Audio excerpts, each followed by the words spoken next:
नमस्कार. आजच्या व्हिडिओमध्ये आपले स्वागत आहे. आज आपण नरवेलाच्या झाडाविषयी माहिती जाणून घेणार आहोत. हे दिसत आहे हे नरवेलाचे झाड आहे. नरवेलाची पाने अशा प्रकारे आकाराने लहान, गर्द हिरवी आणि कडेने दातेरी असतात. नरवेलाच्या झाडाला आयुर्वेदामध्ये अग्निमंत किंवा अरणी या नावाने संबोधले जाते. नरवेलाचे झाड 8-10 फूट उंच वाढते. ते लहान ते मध्यम स्वरूपाचे असते. फांद्या लावून नरवेलाची झाडे लावण्यात येतात.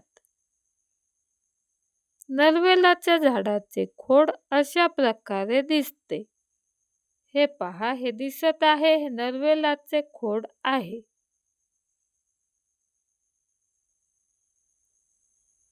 नरवेलाचा उपयोग अनेक आयुर्वेदिक औषधांमध्ये करण्यात येतो. नरवेलाची पाने वाटून गरम करून ती सांध्यांवर किंवा सुजलेल्या भागावर लावल्यास वेदना आणि दुखी यापासून आराम मिळतो. सर्दी, ताप, खोकला यासारख्या आजारावरही आयुर्वेदिक औषध म्हणून नरवेलाचा उपयोग करण्यात येतो.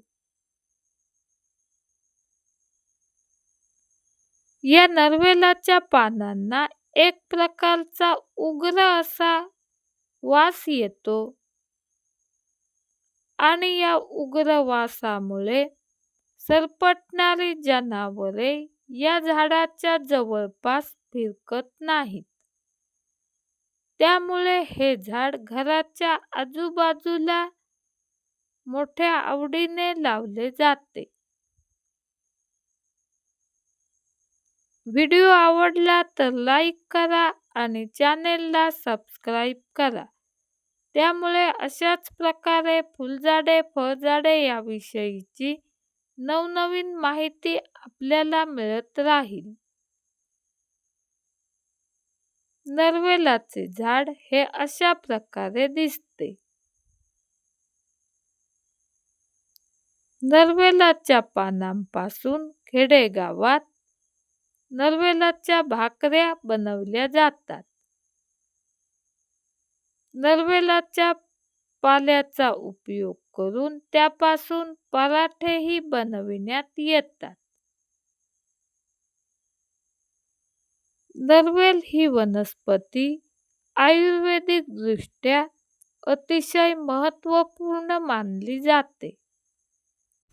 नरवेलाच्या खोडाची साल ही पिवळट रंगाची असते आणि कधीकधी त्यावर काटे असतात. नरवेलाची पाने ही समोरासमोर मऊ आणि सुगंधी असतात. नरवेल हा भारतात विशेषतः कोकण, कारवार आणि आसाम या भागात आढळतो. आयुर्वेदात नरवेलाला खूप मोठे स्थान आहे.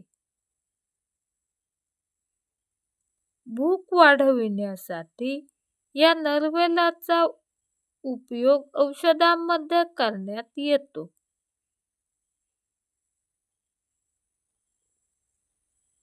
नरवेलाची पाने अशा प्रकारे दिसतात.